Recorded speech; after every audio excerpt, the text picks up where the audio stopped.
What do we got? I brought in a 1950s German spy camera. Very Inspector Gadget of you. I came to the pawn shop today to sell my 1950s Minox 3 German spy camera. It's about the size of a cigarette lighter. I'm hoping to get about $150 for it. It's my 30th birthday, and I'm hoping to get a little bit of extra spending cash.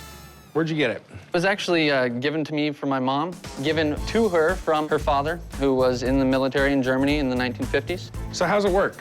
You adjust these little dials here depending on what you're trying to take your photo of. You open it up, it opens up the shutter.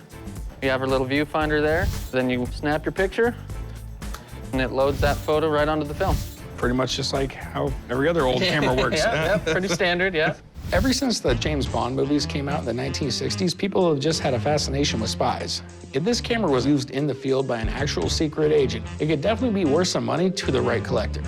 Now, as far as this actually being a spy camera, I'm gonna have to call a little bit of bullshit on it. Spy cameras aren't sold to the public. They're made by the CIA or the German equivalent of the CIA.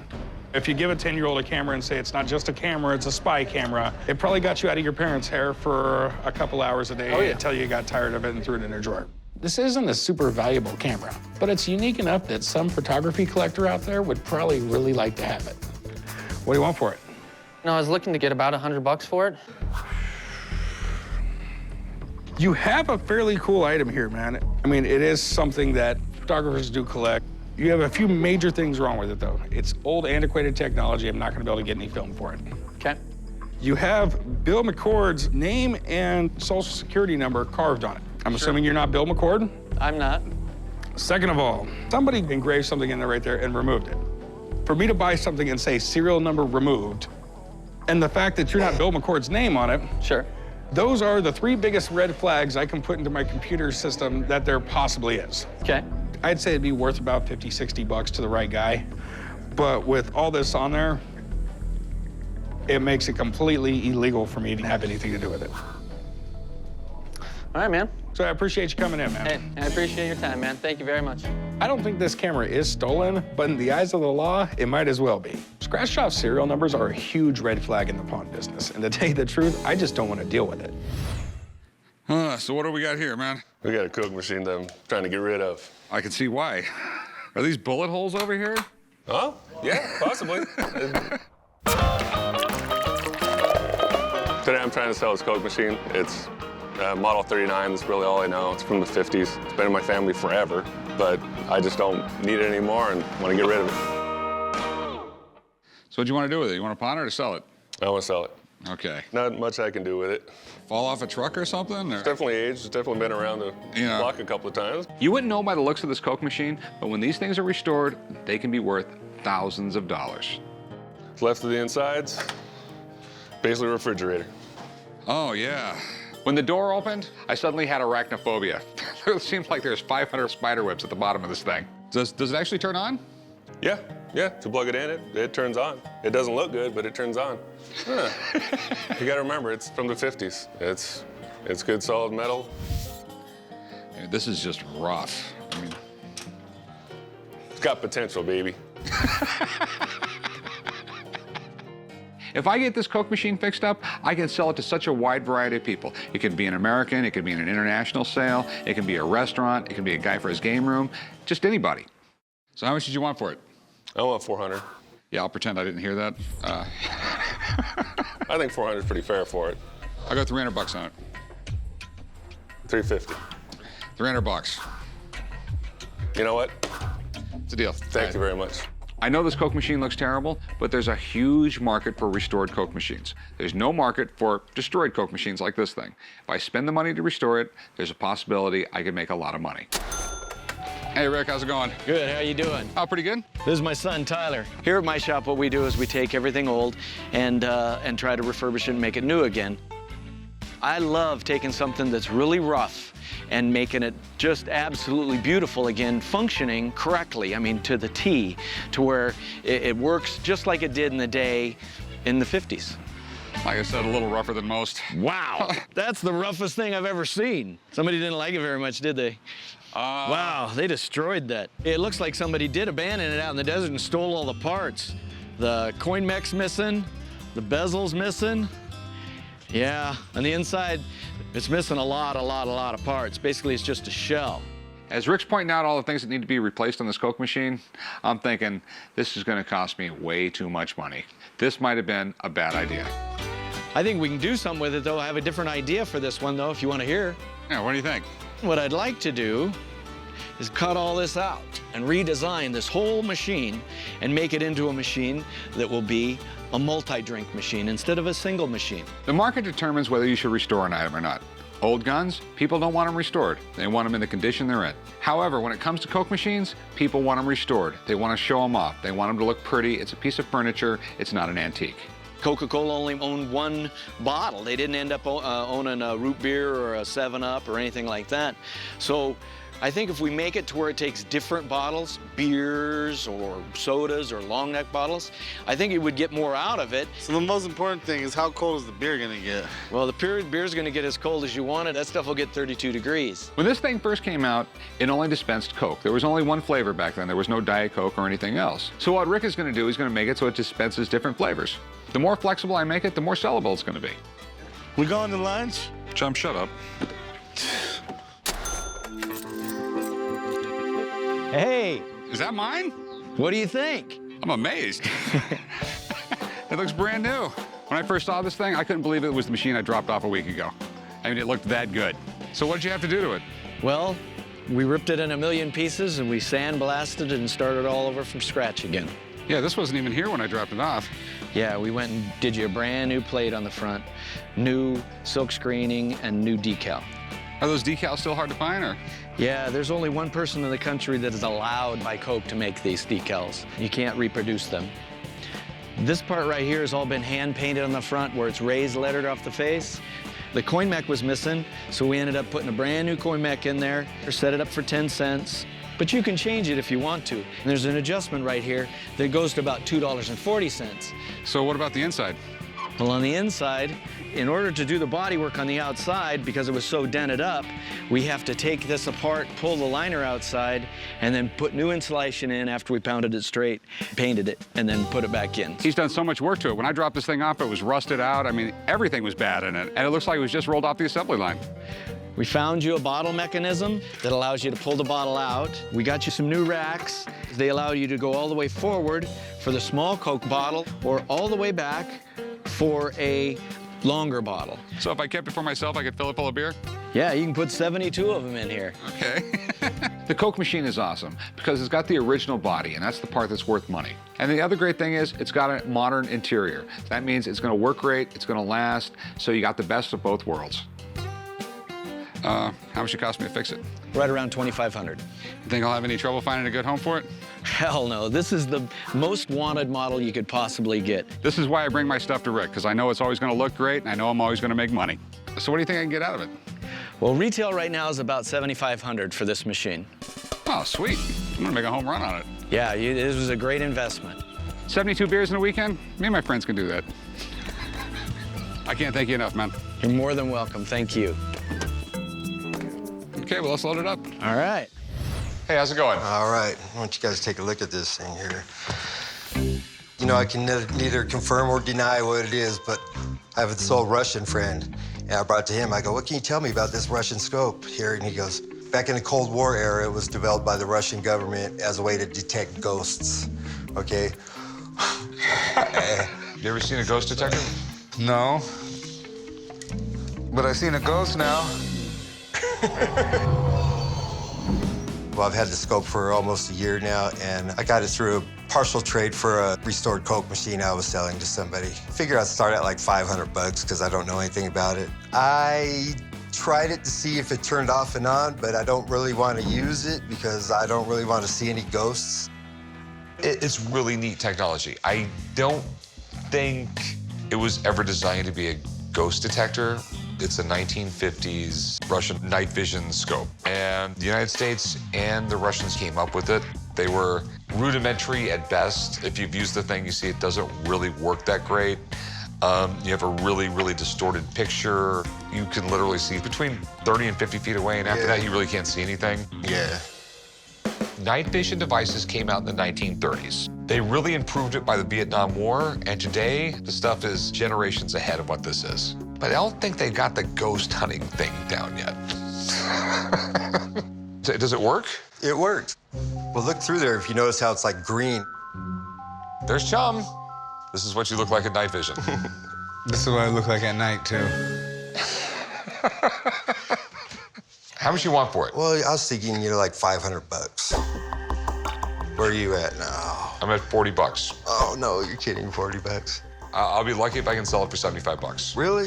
There was tons of this stuff sitting in warehouses that they didn't use anymore. That's what this is. So all this stuff started showing up in the 90s. I tell you what, give me 60 bucks for it. I'm at 45 bucks. I'm gonna sell this for $75. Solid at 45. All right, let's do 45. Sweet. All right, man. Enjoy it. Go write them up, Chum. All right, come on. Okay. I'm taking $45 because I figured, any money's better than no money. At least go have some lunch or something. What do we have here? I got a vintage record player with pop-out surround sound. I don't think there's such thing as vintage surround sound. Pop-out surround sound. But what is pop-out surround sound? Well, if you adjust these speakers on the side, you can see they pop out. So that's why I gave it my own name, pop-out surround sound. Oh, okay. All right, I get it. I'm at the pawn shop today trying to sell a hi-fi vintage stereo. It has a pop-out sound system on the side. Everything's fully functional. And then the quality of the sound for the age of the speakers, oh my gosh, excellent condition. I'm just trying to get $2,200 for my vintage stereo. I know there's gonna be some type of negotiation here. So hopefully we can meet somewhere in the middle and everybody's happy. Oh, this is really cool. This is a Telefunken. You got a beautiful piece of equipment here. For the time, they were a really high-tech company. They basically designed all the radar systems for the German army during World War II. And after World War II, they started getting into really high-end stereos, radios, turntables. This was probably $300 or $400 in the late 50s. I mean, we're talking like $5,000 in today's money. Okay. So it definitely wasn't cheap. Does it work? Yes, it works. Okay. Oh, that is an old record. It's not Elvis, but I figured it'll work. Okay. Yeah, you hear that surround sound? First time I've ever heard a 78 surround. So we're getting sound. Everything works. How much you want for it? How does $2,200 sound to you? Sounds amazing. If I could ever get that kind of money for it, but I can't. Right now, they're going for like 1,500 bucks. They're really hard to find, but you still got to find the right customer for it. I'll give you 700 bucks. We need to gain a little more weight on that. I'll tell you what, man, I'll go 750. That's the most I'm going to do on it. We got any more playing room, or? I mean, what's your best price? I can't go no lower than 1,000. And I'm not going to go higher than 800 bucks. So if you change your mind, let me know. I got a couple of my guys to help you load it up. Okay? Appreciate you. Since I didn't make the sale, I'm going to put it in my daughter's room since she loved rocking out to it. And it will be in her way and not mine. Life goes on. What in the world is this? It's a 1959 Disneyland fire extinguisher. Disneyland fire extinguisher. Yes, sir. Okay. Do you know the Disneyland Fire Department, Walt Disney lived upstairs? Really? You ever see the fire pole? Yeah. They actually had to cap that off because people were climbing up into his apartment. Nice. Okay. Came down to the shop today to sell my 1959 Disneyland fire extinguisher. I did some research on the extinguisher, found a couple that sold on the internet for a few $100s. So I'm asking for $2,500 for the fire extinguisher. I don't need it. Get some money, take my kids to Disneyland, let them have some fun from Walt Disney, on Walt Disney. Won't come out of my pocket. This is cool. Did some research on it. It looks like they made it for a collection edition of Disneyland people that, collect Disneyland stuff. Okay. There is a date on 1955. It was his speech that he said on opening day. It's about as lot of research I could really do on it. All right. Disney always did those things that everyone said that wouldn't work. Right. What he did was he created a theme park that was really clean and cool and family friendly. Right. Because every other theme park really wasn't theme parks. It was like places like Coney Island that were a little seedy. Right, little, yeah. He opened up Disneyland and he made a fortune. Yeah. Disney is a company that is absolutely amazing when it comes to making money. They license their characters all over the world. Toys, games, apparel, and the list goes on and on. Maybe I ought to rethink my business plan. I assume you want to sell it? Yes, sir. Okay, and how much are you looking to get out of it? $2,500. All right. We're a hardcore Disneyland collector. We'll love it. Well, I hate to tell you, it's fake. Disney never had any of these made that look like this, never licensed them or anything else. Okay. You see this Mickey Mouse right here? Right. That's Mickey sort of the way he was in the 1930s. Okay. Okay? And then you have a 1959 monorail right there. Right. Anything Disney, Mickey always had to be perfect. Okay? If this was made in 1959 or the 1960s, he would have looked like 1959 or 1960s Mickey. Oh, okay. So they're just made by somebody that wanted to make some money. Yep. It's like a gazillion other fakes I've seen over the years. That sucks, man. I'm sorry, man. Thanks for bringing it in, though. Thanks a lot, Appreciate man. it. Appreciate it, brother. Have a good day, man. Oh, dang. Came here today, found out it was fake. I'm so sad. How can I help you? I've got this really cool guitar built by John Caruthers. He actually worked with Leo Fender on the original design of the Telecaster. It's absolutely beautiful when you play it. This is about all I can play. There you go. I don't even know if that's a note. I'm looking to sell my John Caruthers guitar. The guitar itself is made with amazing materials and amazing craftsmanship. I'd like to get $1,500 for the guitar because I've played this guitar, and even though I'm very amateur, it even makes me sound okay. It's a really wonderful guitar. This is awesome. Everybody loves Fenders for the quality, especially those, 50s and 60s guitars. In 1949, Fender had a market share on amps, and then in 1952, they released what I think was the Broadcaster, which later became the Telecaster, the guitar that is synonymous with rock and roll all over the world. People absolutely loved the sound of that guitar, and they just blew up. People loved these Telecasters, and Fender is the top-selling guitar of all time. Yeah. So this is a John Caruthers guitar? I believe it is, absolutely. I don't know too much about his history personally, but John Caruthers is known for making exceptional guitars. It looks like you say what you have here might be a prototype, and if this proves to be something that he worked on, it could be very valuable, even though it doesn't have any of the Fender markings on it. It does have a few condition issues. Looking at it, it even looks like it might have been dropped, because that's a pretty big chip. I can live up to that one. You dropped it? I did. I met an absolutely gorgeous young lady, and I got sidetracked. She must have been pretty gorgeous. She was. I felt like a real nincompoop.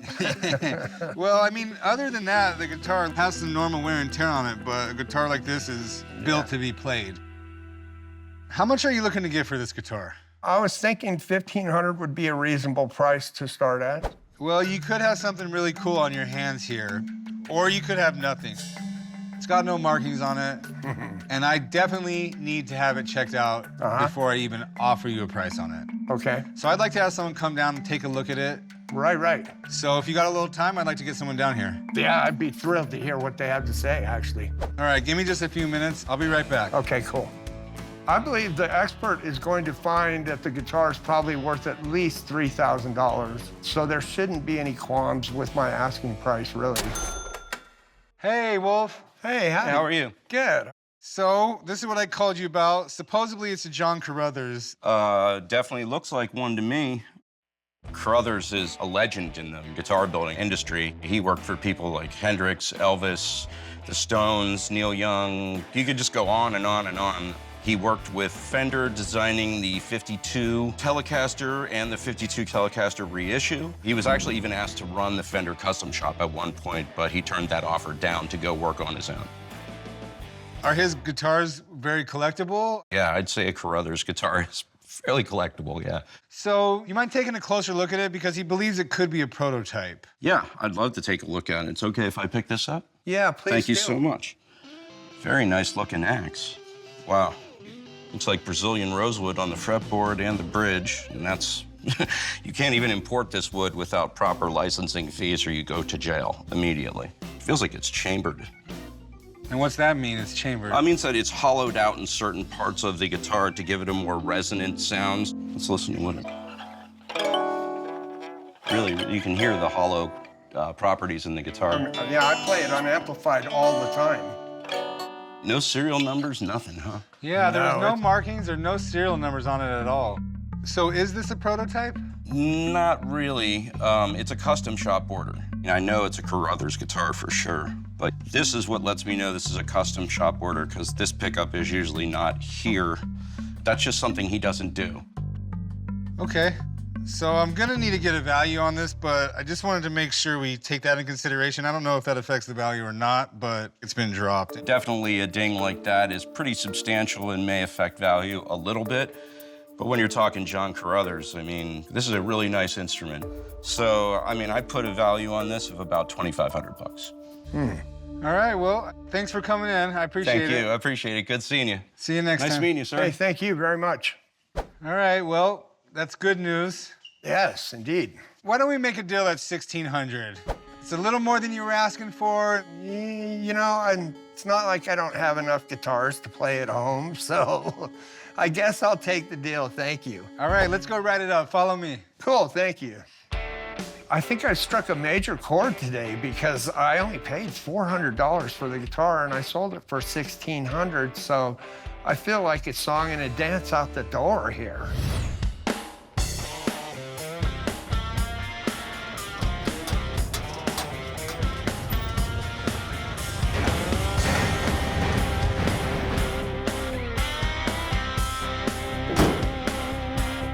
This is it, huh? Yes, sir. This is a first edition 1955 Chevrolet pickup truck. Nice. I bought this from the original owner 46 years ago. Okay. You don't believe in trading in cars at all. Oh, no. I came to the pawn shop today to try to sell my 1955 first edition Chevrolet pickup. The time has just come in my life where I need to sell it and part with it. I'm going to ask $10,000 for it. I think it's well worth that. Very lowest I could possibly go is $8,500. Do you know anything about it? This truck is just all bare bones. There's no airbags, no air conditioning, no seat belts. They're classic trucks. I mean, it was the workhorse of Chevy. If you needed something strong and tough and reliable, it's what you bought. Chevy is one of the oldest car companies in the U.S. It was founded in the early 1900s, and it was so popular that GM bought it just a couple years later. Chevy's one of those brands with a real loyal following, especially when it comes to their trucks.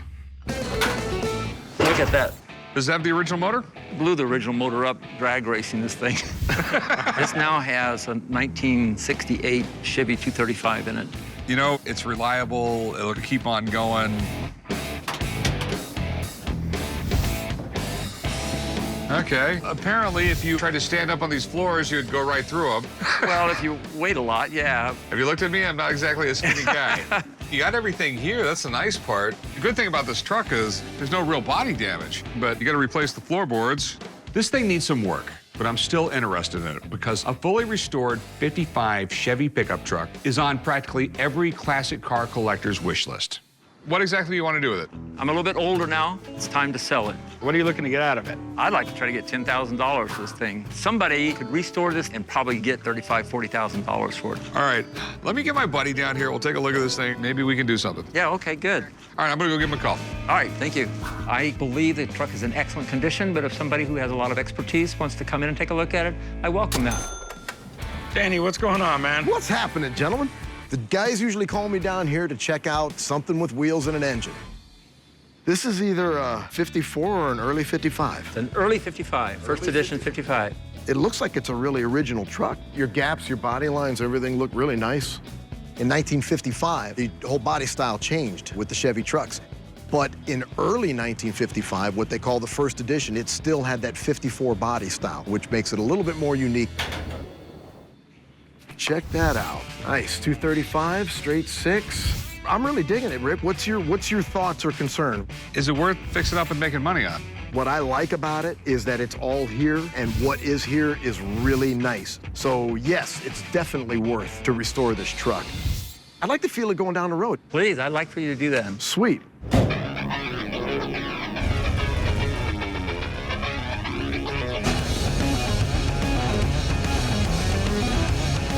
It's got plenty of pep, man. See, everything's warming up now, so now it's really easy to shift. I mean, it's manual, everything. I like it. Sweet. So how was it? No complaints at all. It drives great. So what do you think it's worth? Well, it definitely needs 100% restoration. I would put this truck in the condition that it's in somewhere around 6,500. 6,500 is, I to know. me, it's a little low. That's what they're going for right now. I appreciate it. Hey, brother. Rick, thank you, brother. Take it easy, guys. Okay, I'd give you like $5 grand for it. 5? Uh-huh. And we were at 6.5 maybe at No, one he time? said that's basically what they go for is around 65. Oh, and you're coming down to 5. If you could double 5 and make it There's 10, no way, no way. I'll tell you what, I'll go the 65 Danny said it was worth, because I mean, it's that nice of a truck, but 65 would be it. I really need at least 85 for it. I just can't let it go. Yeah, 65 would be it. For 65, I would just rather keep it in the family. All right, man, I appreciate you coming down. When I heard the number 6,500, I was shocked. I truly believe that the car is worth at least $8,500. 65 was way too low, and I just couldn't let it go for that.